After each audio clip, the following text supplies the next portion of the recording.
বাগান থেকে একদম টাটকা তাজা ফ্রেশ দেশি কলমি শাক তুলে নিয়ে এসেছেন আমার শ্বশুর আব্বা। আজকে এই শাকগুলোকেই রান্না করব, সেজন্য শাকগুলোকে আমি সুন্দর করে বেছে নিচ্ছি। আসসালামু আলাইকুম, কেমন আছেন সবাই? আশা করি সবাই অনেক ভালো আছেন, সুস্থ আছেন। সৌমি সংসারের আরও একটি নতুন ভিডিওতে আপনাদের সবাইকে আমন্ত্রণ জানাচ্ছি। আশা করব আমার আজকের ভিডিওটি আপনাদের কাছে ভালো লাগবে। আমি যদি এই শাকগুলো বাগান থেকে আনতাম তাহলে একদম এরকম ছোট ছোট করে ছিঁড়ে আনতাম, যাতে বাসায় এনে আর বাছতে না হয়। কিন্তু আমার শ্বশুরাব্বা এনেছেন তো উনি বুঝতে পারেননি, উনি এই যে অনেকটা বড় বড় করে ছিঁড়ে এনেছেন, যেগুলো আমি বাদ দিয়ে দিয়েছি। আর অতটুকু শাকে আমার হবে না, আরও কিছুটা শাক নিতে হবে, সেজন্য এখন পিছনে যাব। তো নিচে এসে দেখলাম আপনাদের ভাইয়া গতকালকে যে গাছগুলো নিয়ে এসেছিল সেগুলো লাগানো শুরু করে দিয়েছেন। এই যে বাসার সামনে দেবদারু গাছগুলো লাগাবেন, এই গাছগুলো যখন বড় হবে তখন আমাদের ঘরে ছায়া পড়বে, সেজন্য ঘরের সামনে এই দেবদারু গাছগুলো উনি লাগাচ্ছেন। তো জায়গা যেহেতু কম, একদম সুন্দর মেপে মেপে গাছগুলো লাগাবেন। আর আমি পিছনে শাক নিতে এসে পড়েছি, দেখেন শাকগুলো কত ফ্রেশ, কত সুন্দর, দেখলেই কিন্তু মনটা ভালো হয়ে যায়। তো এখান থেকে আমি বেশি শাক নেব না, যতটুকু আমার শ্বশুরাব্বা নিয়েছেন আমি আর অতটুকু শাক নিলেই আমাদের কিন্তু হয়ে যাবে। বাসায় সবাই কিন্তু এই কলমি শাক খায় না, তো অল্প একটু শাক রান্না করলেই আমার একদম হয়ে যাবে আজকের জন্য। অনেকেই তো এই শাকগুলো কিনে তারপর খান, আমাদের জায়গায় এমনিতেই হয়ে থাকে দেখে আমাদের আর কিনে খেতে হয় না। আর দেশি শাক হওয়াতে এই শাকগুলো খেতে কিন্তু অসম্ভব ভালো লাগে, যদি চিংড়ি মাছ দিয়ে ভাজি করা যায় তাহলে। আর জায়গার এই কোণার দিকে আমার শ্বশুরাব্বা একটা কচুর বাগান করেছেন, মানে অল্প একটু জায়গার মধ্যে বেশ কিছু কচু গাছ কিন্তু সারি সারি করে লাগিয়েছেন। আর আমি শাকটা নিয়ে এখন বাসায় চলে যাচ্ছি। শাকটা নিয়ে এসে শাকটা কাটতে পারিনি, এর মধ্যে আমার শ্বশুরাব্বাকে নাস্তা দেওয়ার সময় হয়ে গেছে, তো আমি তার জন্য আম এবং কাঁঠাল রেডি করে নিচ্ছি। আর এরপরে আমি শাকগুলোকে কুচি কুচি করে নেব। তো আমি শাকগুলোকে প্রথমে দাঁড়িয়ে কাজ করার যে বটিটা আছে সেটা দিয়ে কাটতে নিয়েছিলাম, কিন্তু এই বটিটাতে ধার আছে অনেক সুন্দর, কিন্তু এই শাকটা কাটতে একটু সমস্যা হচ্ছিল, কারণ এই শাকটার নিচে কোনো বাটি পেতে অথবা কড়াই পেতে শাকটা কাটতে পারলে ভালো হবে। তো আমি হাতে যতটুকু শাক নিয়েছি ততটুকুই কিন্তু আমি একদম এরকম কুচি কুচি করে কেটে, বাকি শাকটা কিন্তু আমি পরে অন্য বটি দিয়ে কেটেছি। আর এই যে ভুড়ি রান্না করব, সেজন্য ভুড়িটাকে একদম সকাল সকাল ভিজিয়ে দিয়েছিলাম। তো ভুড়িটা একদম গলে গেছে, বরফটা ছেড়ে গেছে আর কি। তো এই ভুঁড়িটা কিন্তু কোরবানির দিনই পরিষ্কার করা হয়েছিল। তো কোরবানির দিন অনেক কাজ থাকাতেও কিন্তু ভুঁড়িটা অনেক সুন্দর করে পরিষ্কার করে নেওয়া হয়ে গেছে, কারণ বাসায় অনেক লোক থাকার এটা হচ্ছে সুবিধা। তো ভুঁড়িটা ধুয়ে নিয়েও আমি কিন্তু রান্না বসাতে পারিনি, এরই মধ্যে মেহমান চলে এসেছেন। বাসাটা রাস্তার একদম পাশে হওয়াতে হুটহাট করেই কিন্তু মেহমান চলে আসেন। পরিচিত কোনো মানুষ রাস্তা দিয়ে গেলেই কিন্তু একবার এসে একটু ঘুরে যান, তো আমি তাদের জন্য নাস্তা রেডি করে নিয়েছি। আর ভুড়িটা তো আগে ধুয়ে রেখেছিলাম, বসাতে পারিনি, এখন আমি হাতে মেখে ভুড়িটা বসিয়ে দেব। আর আজকের এই ভুড়িটা কিন্তু আমি প্রেশার কুকারে রান্না করব, কারণ আজকে সকালে একটু দেরি করে ঘুম থেকে উঠেছি, আজকে ছুটির দিন ছিল সেজন্য। তারপরে সকালে উঠে নাস্তা করে তারপর মেহমান এসেছিল, ওনাদেরকে মেহমানদারি করে আমার কিন্তু রান্না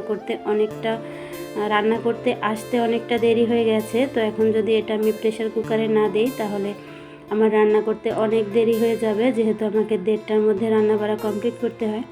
তো আমি সমস্ত মশলা একদম মেখে নিয়েছি, শুধু তেলটা দিয়েছিলাম না। তেলটা আমি এখন প্রেশার কুকারে দিয়ে একটু গরম করে নিয়ে তারপরে আমি যে ভুড়িটা মেখে রেখেছিলাম না, সেটা এই যে প্রেশার কুকারের মধ্যে দিয়ে দিচ্ছি। সবটুকু ভুড়ি আমি দিয়ে দিয়েছি, আর এই যে প্লেটটার মধ্যে আমি মেখেছি সেটা একটু ধুয়ে একটু পানি দিয়ে দিলাম।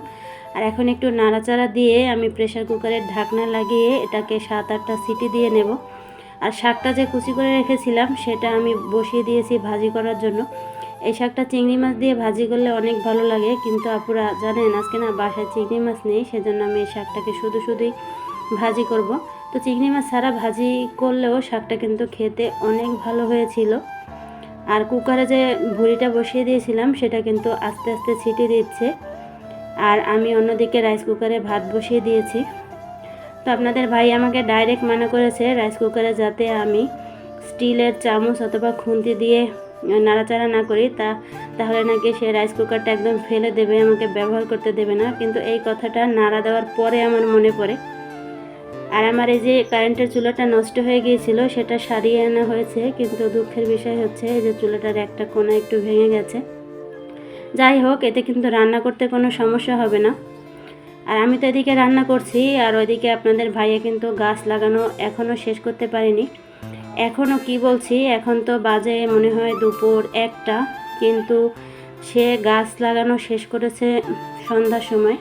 এই পর্যন্ত সে একটানা গাছই লাগিয়েছে, শুধু দুপুরে বাসায় এসে একটু খাওয়া দাওয়া করে গিয়েছিল। আগেরটা তো ছেলের বারান্দা থেকে নিচটা দেখাচ্ছিলাম, আর এখন মেয়ের বারান্দা থেকে সামনেটা দেখাচ্ছি। এই যে লাইন দিয়ে একদম গাছগুলো লাগিয়েছে যাতে ঘরের মধ্যে ছায়া পড়ে, সেই জন্য। আমি প্রেসার কুকারে ভুঁড়িটা সেদ্ধ করে নিয়েছি, আর এখন এখান থেকে কিছুটা ভুঁড়ি তুলে রাখছি। এটা আমি আবার আরেকদিন একটু আলু কুচি করে দিয়ে ভাজি করে আরেকটা দিনের একবেলা আমি চালিয়ে দেব। বর্তমান দ্রব্যমূল্যের যে অবস্থা, এরকমের একটু বুঝে শুনে না চললে কিন্তু একদমই হবে না। আর একটু ঝোল সমেত উঠিয়েছি যাতে জাল দেওয়ার সময় আমাকে আর এক্সট্রা কোনো পানি দিতে না হয়। তারপরে বাকি যে ভুঁড়িটা ছিল, পুরো ভুঁড়িটাকে আমি কিন্তু একদম ভাজা ভাজা করে নিয়েছি। আর এখন শেষের দিকে একটু টালা জিরার গুঁড়ি দিয়ে দিচ্ছি। যে কোনো মাংস জাতীয় খাবারে জিরার গুঁড়ি দিয়ে দিলে তো খাবারের স্বাদ দ্বিগুণ হয়ে যায়। এখন এটাকে আমি ঢাকনা দিয়ে ঢেকে রেখে চলে যাব পিছনে ওই যে লাগানোর জন্য যে গাছগুলো আনা হয়েছিল সেগুলোই আজকে সব লাগানো হবে একদম সকাল থেকে সন্ধ্যা পর্যন্ত। তো পুকুরের পাড় দিয়ে এখানে লাইন দিয়ে পেয়ারা গাছগুলো লাগানো হবে, সেজন্য আপনাদের ভাইয়া অনেকগুলো গর্ত করে রেখেছে। আর এখন এই গর্তের মধ্যে গোবর সার দিয়ে এই পেয়ারা গাছগুলো লাগাবে। তো আমি গর্ত করিনি, কিন্তু এই গাছগুলো একটু এনে এগিয়ে দিলাম, আর প্রত্যেকটা গর্তের পাশে পাশে একটা গাছ রেখে দিলাম যাতে করে লাগাতে একটু সুবিধা হয়। আর প্রত্যেকটা পেয়ারা গাছই কিন্তু ছিল পেয়ারা সমেত, মানে পেয়ারা দেখে দেখেই কেনা হয়েছে। কারণ পেয়ারা না দেখে কিনলে যদি গাছটায় আর ফল না হয় তখন আবার ভালো হবে না, সেজন্য। আর ছেলে মেয়ে বাবা সবাই মিলে কিন্তু কাজ করছে, আমিও আছি সাথে, এমনকি আমার শ্বশুরাব্বাও কিন্তু আছে। আর কাজ করতে গেলে কষ্ট তো আছেই, আর হাতের অবস্থা কি হয় দেখেন। আর আমি পিছনের বাগানে কাজ করতে এলে না, আমার ভাগ্যে শুধু জঙ্গল পরিষ্কার করার কাজটাই ভাগে পড়ে আর কি। কাজের এক ফাঁকে আমরা ঘরে এসেছি দুপুরের খাওয়া দাওয়া করার জন্য।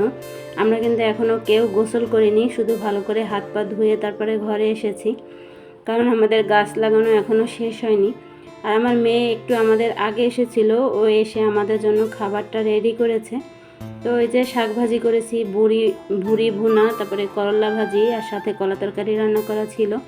এগুলো দিয়েই আমরা দুপুরের খাওয়া দাওয়া করে তারপরে আবার পিছনে চলে গিয়েছিলাম। গাছগুলো তো সব লাগানো হয়েছেই, সাথে যে আরও কত কাজ করেছি সেই সব ভিডিও করতে গেলে ভিডিওটা অনেক বড় হয়ে যাবে। তো সন্ধ্যার আগে মাছকে সন্ধ্যার খাবারটা দিয়ে দেওয়া হয়েছে। মাছকে তো আমরা 3 বেলাই খাবার দিয়ে থাকি, তো মাছগুলো ওদের মতন খেতে থাকুক। আর আমরা বাসায় চলে এসেছি। তো এখন পর্যন্ত যেসব আপুরা আমার ভিডিওর সাথে আছেন কিন্তু একটা লাইক দিতে ভুলে গেছেন, তারা মনে করে অবশ্যই একটা লাইক দিয়ে দিতে পারেন। আপনাদের একটা লাইক আমার কাছে অনেক গুরুত্বপূর্ণ।